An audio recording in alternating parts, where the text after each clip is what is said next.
Hello viewers এবং আমরা student সবাইকে আসসালামু আলাইকুম।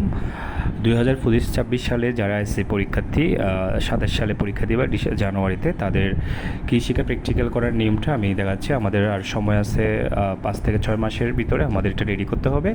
তো অনেকে প্র্যাকটিক্যাল করার নিয়মটা বুঝি না, তাই আমি তাদের জন্য দিচ্ছি। এখানে আমাদের নাম হবে, তারপর হচ্ছে প্রতিষ্ঠানের নাম, ক্লাস, রোল, তারপরে রেজিস্ট্রেশন, যখন আমাদের অ্যাডমিট কার্ড রেজিস্ট্রেশন করা আসবে তখন লিখবো ডেট, এবং হচ্ছে আমাদের সাবজেক্ট ইয়ার 2026 সাল, এভাবে লিখবো। তারপর হচ্ছে প্রথমে আমরা এই যে এখানে চিত্র যেগুলো আছে এখান থেকে যেগুলো স্যাররা সিলেক্ট করে দেবে এগুলো আমাদের করতে হবে। তো আমাদের সূচিতে একটু দেখে নিই, এই যে 1 থেকে 10টা আমরা এখানে প্র্যাকটিক্যাল করছি। প্রথমে 1 নাম্বার হচ্ছে মাটির প্রকৃতির বৈশিষ্ট্য বিশ্লেষণ করে মাটির শনাক্তকরণ, মাটির পাত্রে বীজ সংরক্ষণ, মাছের সম্পূরক খাদ্য তৈরি, পুকুরের পর্যাপ্ত খাদ্যের উপস্থিতি নির্ণয়, উদ্ভিদতাত্ত্বিক বীজ বা কৃষিতাত্ত্বিক বীজ শনাক্তকরণ, সাইলেজ তৈরি, ধান, পাট ফসলের বিভিন্ন উপকারী এবং অপকারী কীটপতঙ্গ এবং সংগ্রহ তারপর হচ্ছে যে তৈরি। এরপর ঔষধি উদ্ভিদের নমুনা পর্যবেক্ষণ শনাক্তকরণ, গোল কাঠ বা তক্তা পরিমাপ, এককভাবে 10টি ব্রয়লার মুরগি পালনের আয় ব্যয়ের হিসাব নির্ণয়। এভাবে আমরা পেজ নাম্বার কত থেকে কত যাবে একটা, তারপর হচ্ছে আমরা এটাকে এভাবে লিখে ফেলবো কত পেজ যেতে পারে, এভাবে মার্ক স্যাররা দিবে। তারপর হচ্ছে আমরা এখানে ডেট স্যাররা যেটা ফিক্সড করে দিবে ওটা আমরা লিখবো। প্রথমত 1 নম্বর পরীক্ষণ হচ্ছে আমাদের এখানে দেওয়া আছে। 1 নম্বর পরীক্ষণটা এভাবে লিখে ফেলবো। 1 নম্বর পরীক্ষণটা এভাবে লেখার পর হচ্ছে একটু আমরা দেখে নিই। 1 নম্বর পরীক্ষণটা এভাবে লিখবো। লেখার পর হচ্ছে পরীক্ষণের হচ্ছে আমরা এই যে পরীক্ষাটা এভাবে লিখবো, হাতের মুঠের চাপে মাটির 10 তলা, এই যে এভাবে আমরা পরীক্ষণটা করব।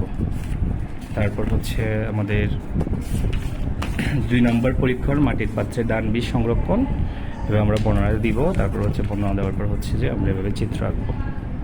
চিত্রটা একটু দেখে নিই আমরা। তারপর 3 নম্বর পরীক্ষণ আমাদের সম্পূরক খাদ্য তৈরি, এভাবে পরীক্ষণের হচ্ছে বিবরণটা দিব। তারপর হচ্ছে আমরা চিত্রটা এভাবে এঁকে নিব। এখানে পৃষ্ঠা আমাদের চিত্র নাম্বার দেওয়া আছে, তারিখটা স্যাররা ঠিক করে দিবে। এরপরে 5 নম্বর পুকুরের পর্যাপ্ত প্রাকৃতিক খাদ্যের উপস্থিতি নির্ণয়, এটা বিবরণ। তারপর হচ্ছে এরপরে আমাদের চিত্রটা একটু দেখে নিই।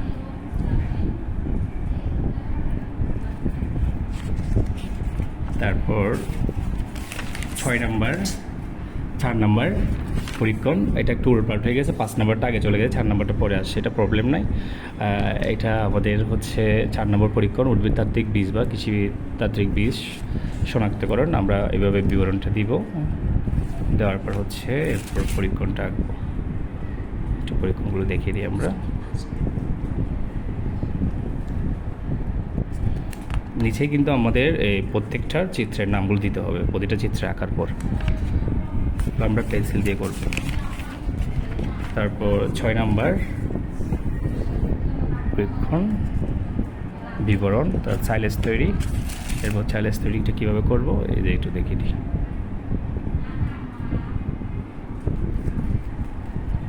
তারপর 7 নম্বর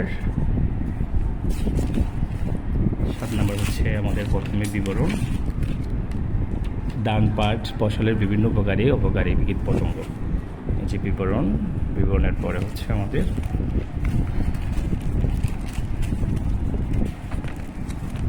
তারপর হচ্ছে আমাদের পরীক্ষা।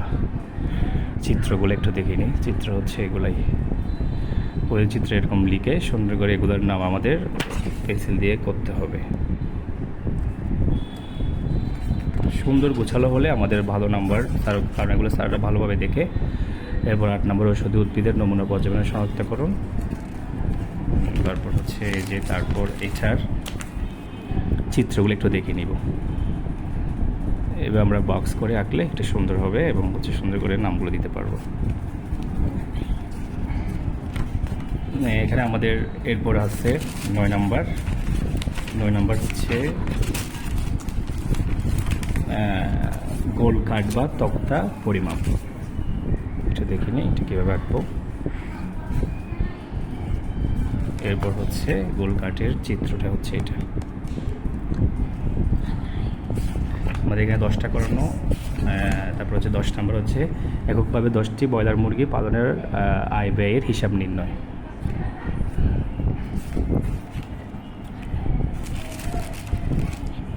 চিত্রটা করানো হয় নাই, এতটুকুর মধ্যে আমাদের শেষ। এভাবে আমরা করে ফেলবো। পরীক্ষায় যদি আমরা এটা গোছালোভাবে দেখাতে পারি স্যারকে, তো এটার উপর আমাদের হয়তো একটা পরীক্ষা হবে প্র্যাকটিক্যালে ক্লাসে, মানে আমাদের যতদিন পরীক্ষার ডেট দিবে তখন একটা পরীক্ষা হবে। পরীক্ষাতে হচ্ছে আমাদের এই একটা এখান থেকে একটা চিত্র দেওয়া হবে। এই চিত্রগুলা হচ্ছে আমরা এই সুন্দরভাবে হয়তো একটা আঁকতেই বলবে, না হয় আঁকতে না বললে আমাদের কিছু বাই পরীক্ষা নিতে পারে। বাই পরীক্ষাটা হচ্ছে যে আগে থেকে আমাদের যে পরীক্ষায় সাম্প্রতিক সময় আসছে এগুলো দেখে ফেললে কীভাবে আসতে পারে এটা আমরা বুঝলে হয়ে যাবে। তো প্র্যাকটিক্যালের ক্ষেত্রে আমাদের এখানে 25 নাম্বার চলে আসবে। 25 নাম্বারে যদি আমরা 25 নাম্বার রাখতে পারি তাহলে ওখানে আমাদের 55 রাখলে হয়ে যাবে। তো 55 মতো আসলে আমাদের A+ চলে আসবে। তো এটাই হচ্ছে আমাদের প্র্যাকটিক্যাল শিক্ষা করার নিয়ম। আমরা ভালোভাবে এখন থেকে এটা প্র্যাকটিস করে আগে থেকে এঁকে ফেলবো, এঁকে সুন্দরভাবে গোছালোভাবে রেখে দিব, দেন আমরা পরীক্ষার আগে এটা রেডি করে নিয়ে যাব। এটাই হচ্ছে। ওকে, আল্লাহ হাফেজ, আসসালামু আলাইকুম।